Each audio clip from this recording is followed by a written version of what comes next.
I'm Jane. Thank you so much. Wow. Can everyone see me, hear me?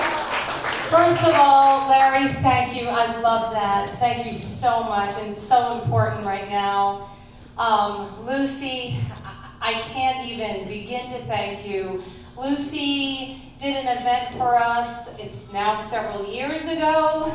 She did an event for us. She came to meetings with me.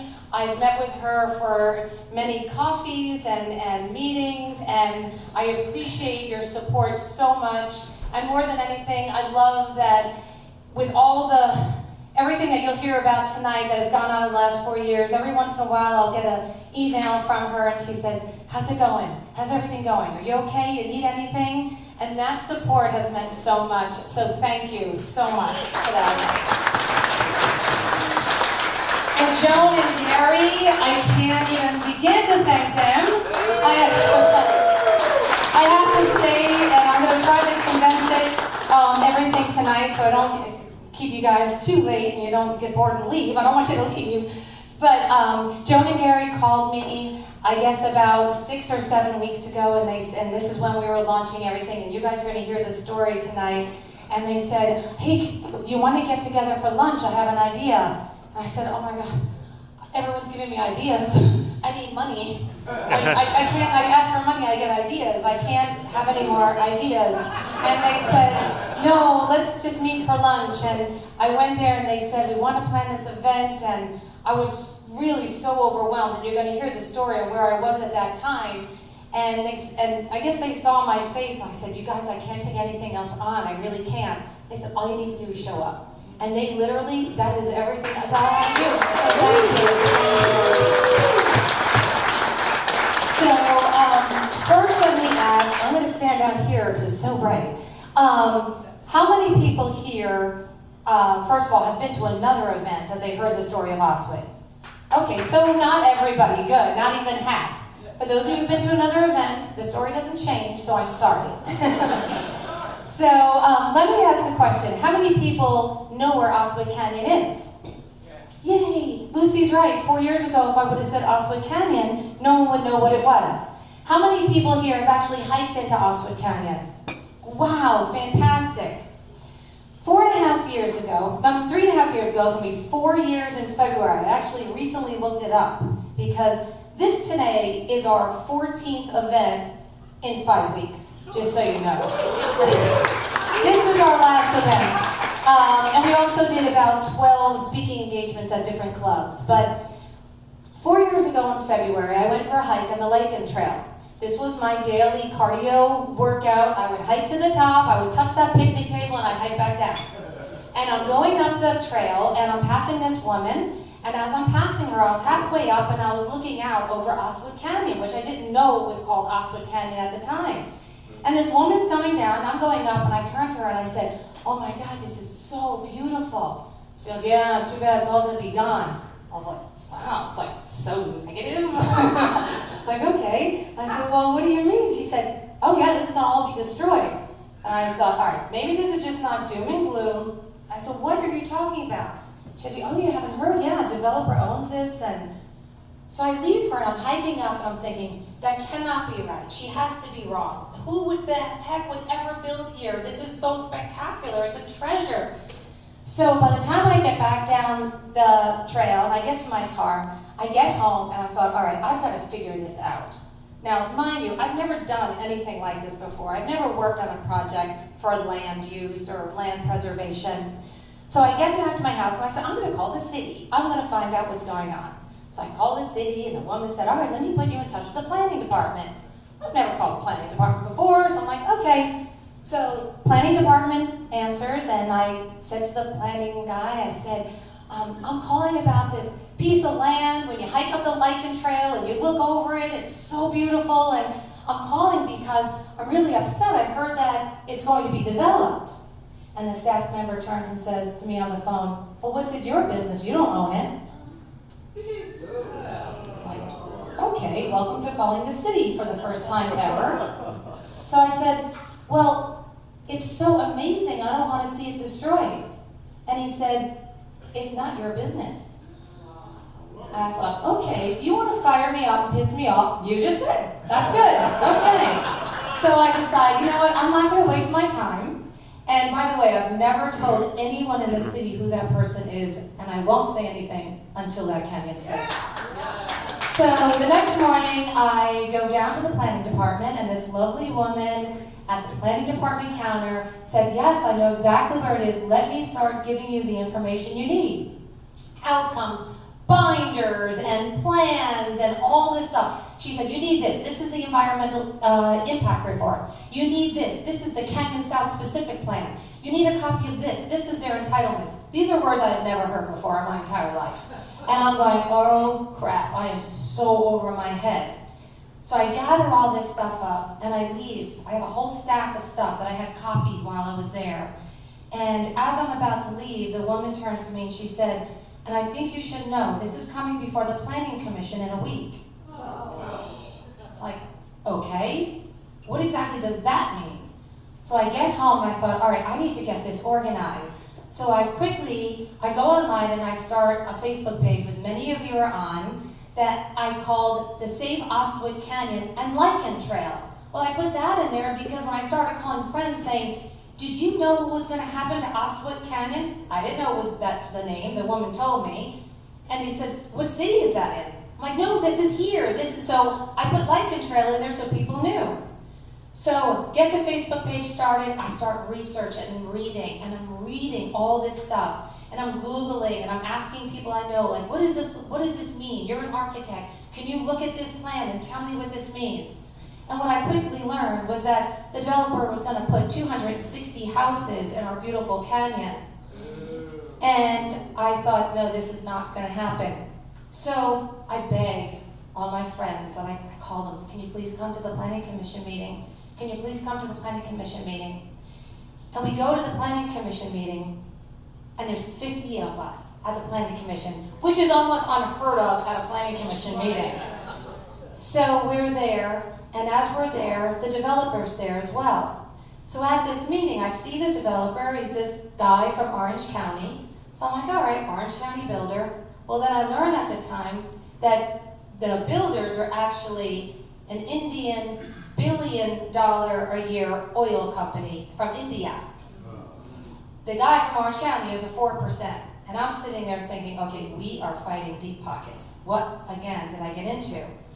So the Planning Commission meeting, before we had the meeting, I started researching, like, do we just go there and tell them, like, we don't want this, will they stop building? And what I learned in all the research is that it doesn't get you anywhere just to say you don't want something. So I decided in looking at everything, I thought, they must not have gone there. Who in their right mind would walk that canyon and then say it was okay to destroy it for more houses? So I decided what we're asking for is a site visit. We need this commission to go there. We need them to go there and see it. So at the meeting, they thankfully vote to delay everything, and they're going to do a site visit. So I am so thrilled. We go home, I start doing more research, and we find out that, there's endangered bighorn sheep and there's 32 migratory species of birds, and I'm just reading and getting, I feel like I was in college going for like planning department or something. Yeah. So it comes time for the site visit a couple weeks later. And we get to the site visit, and it's the Planning Commission, a couple of members of the City Council, it's the staff. I made a few calls to the media, and there's some media's there, because I felt that was the quickest way that I was going to reach all of you. I needed the community behind me on this. So we get to Palm Canyon, and everyone knows where everybody parks along the street, right, to go up and hike. So they decide that what they're going to do is everyone's going to walk up as high as they can to look back at the developer's property. So everyone's parking along the street, and they're all talking, and they're BSing with each other, and everyone has like different fitness levels. So they said, everyone take their time and get to this area. And I'm about to start walking up, and a staff member turns to me and said, just so you know, you can't say anything here today. I was like, oh my God, again. I said, why can't I say anything? Well, this is not a public hearing, so you can't say anything, So you just have to keep that in mind. I said, okay, can the developer say anything? Yes, the developer can say something because this is his property. Okay, I'll keep my mouth shut, which is hard for someone who's the youngest of 6 kids, so, 4 older brothers. So we're all walking up, and I realized then that if I can't say anything, the best thing I can do was to watch and to listen and to observe what was going on. So I started watching the commissioners and the city council members and the staff, and I watched everyone as they were walking up, and they were so noisy, and they were talking to each other, they weren't taking anything in, and then all of a sudden they got up to this clearing area, and it was, I watched them one after another, they came up, and then all of a sudden what I saw was this.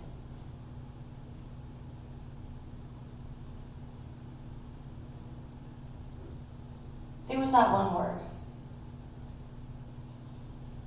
And all of a sudden, one of the planning commissioners went, wow. And the one next to her said, wow, this is incredible. And right there, I knew we had a chance. Right there, I knew we had hope, and I knew that we had a fight in this and that we could win it. Because at that moment, they saw what all of us see. They felt what we feel when we get into nature and we get away from the hustle and bustle. They heard the quiet that brought so many of us to Palm Springs. And right there when they got it, I thought, okay, we can do this. It's going to take a while, one step at a time, but we can do it. Then all of a sudden, it was like the staff said, okay, snap out of it. Let's get on with this. So they said, okay, we need to get on with this site visit. So all of a sudden, one of the commissioners turns and said to the developer, I have a question for you. I've heard there's bighorn sheep in this canyon. Are there endangered bighorn sheep in the canyon? What did he say? No, there's no sheep in the canyon. Okay, the day before, this photo was taken on the developer's property of the bighorn sheep, and one of them, when I zoomed in, I saw had a U.S. Fish and Wildlife GPS collar on.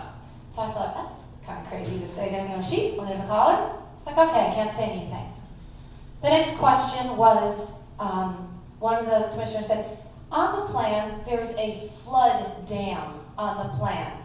Will the people from across Palm Canyon Drive, will they be able to see that dam? When you're on Palm Canyon, will you be able to see it? No, it's not that big. You don't have to, no one's gonna see it. Now this time, I'm ready to bust. So I'm thinking, all right, well, that's fine. And at the time, there was a guy, Andy, who lived in town, and he was like my counterpart until he moved, and he was fantastic. And I always used to tease and say, I love pissed off Andy because he got so creative when he got mad. And so we leave that site visit, go back to the house, and I thought, all right, I've got to counter this. We print out pictures of the bighorn sheep. And then we start figuring out how big is that actual dam that they said is not that big. This is Palm Springs, we all love architecture. We figure out how big, and we said, let's compare it to a piece of architecture. And what we found out, that dam lying across the base of our beautiful mountain would be as long as the Empire State Building is tall. Are you gonna see it from Palm Canyon? You bet you will. So what I did, I printed out the photos, made a graphic with the Empire State Building we had laying across the developer's plan, and the next morning I hand-delivered packages to every city council member, every planning commission, and the media again. And we started our fight, and I will tell you it was a fight. I'm going to try to condense it because it's been a lot, but I think it's important for you to know where we've been and what we've done. I then thought, I'm a person who owns property. I feel I always want to give someone the benefit of the doubt. I'm going to try to meet with the developers. I'm going to meet with them, I'm going to ask them.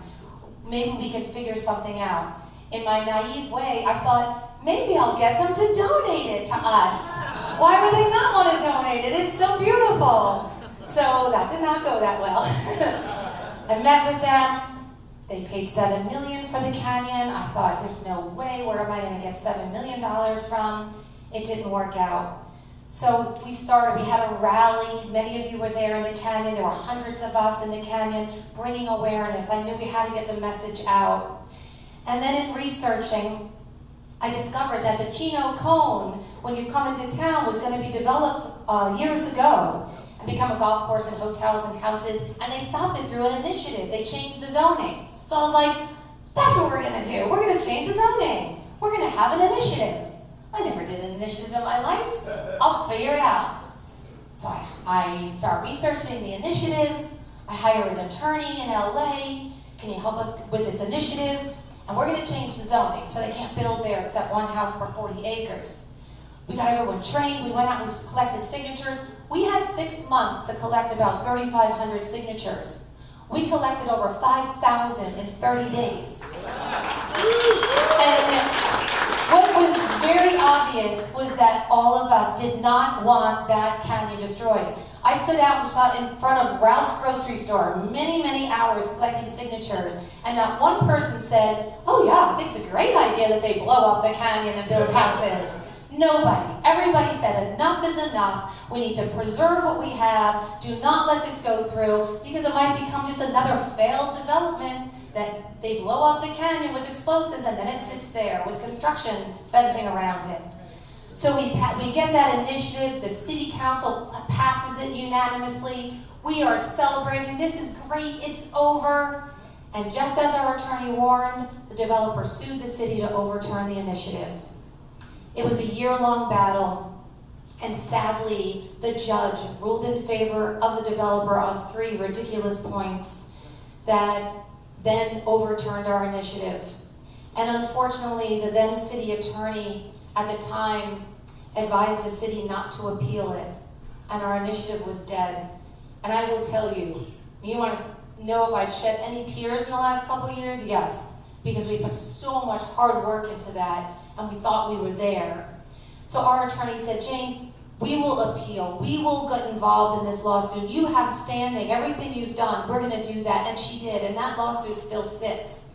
But at the same time, she said, truly the only way to save any piece of land, any piece of architecture, is to own it. And without you owning it, the government can do something. The law can do some legal court cases. You only protect it if you own it. So I said, all right, I'm going to see what I can do. And I started researching. I thought, where do people get money? You read it. You read about like, oh, they're preserving this forest and they bought it from the developer, all this money. I'm thinking, where do they get this money? So I started researching. Where can we get grants? Where can we get this? And I started running around. I was meeting with everybody I can talk to. And I started figuring out, yeah, we could get grants. Do you know that we have 2 endangered species in Palm Springs? We have the bighorn sheep. Everybody loves them. Super exciting when you see them. You're posting pictures. We also have the Casey's June beetle. Not so exciting, not so sexy, but it's another endangered species.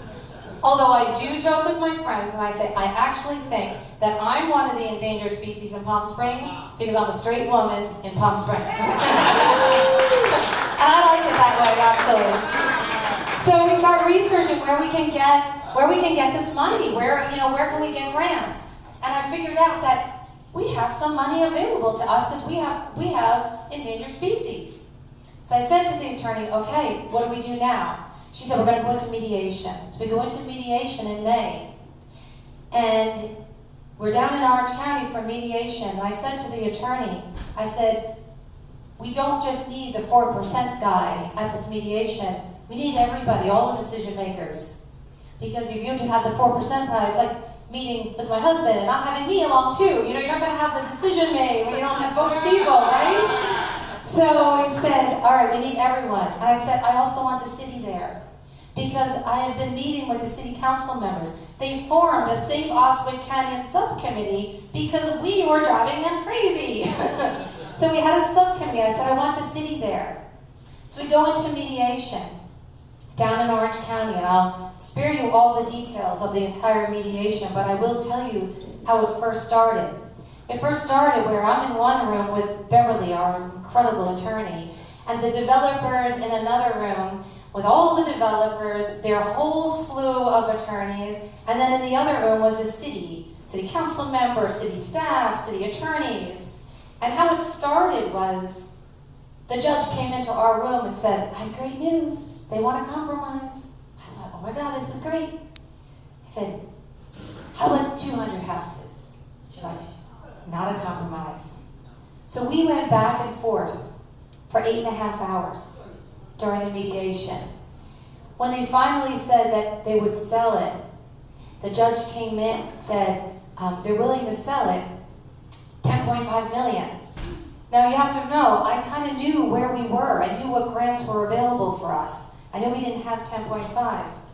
But I found it really funny that in the mediation there was a phone on the table and the judge looked at it and said, do you want to call someone? I was like, I don't know anyone I can call who has 10.5 million. So we went back and forth and we figured out at the end of the mediation that we were going to make this happen and that we were going to be able to settle and purchase for $8.6 million. And by the end of a very long mediation, I realized that, okay, there was a $2 million that we were short. We had 6.6 in grants that we pretty much knew we could get. And then we had $2 million. And in the mediation, the city was incredible. And I asked the city, will you split it with us?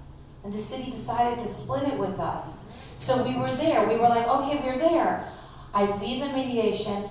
I go outside. Beverly and we are dancing. We are hugging. I'm like, oh my God, they're going to sell the property after all this work, all this time. I get in the car. I call my husband. I'm like, honey, oh my God, it's 8.6. I have 6.6 in grants. The city's going to split the delta, the $2 million, and then we have to put in $1 million. And then I call some of the main volunteers who have been helping me. I call Mark Kendrick and David Lottie. I'm like, you guys are going to sell it. It's going to happen. It's like 8.6, and then this is that, and then we're going to raise $1 million. I'm so excited. I could barely breathe.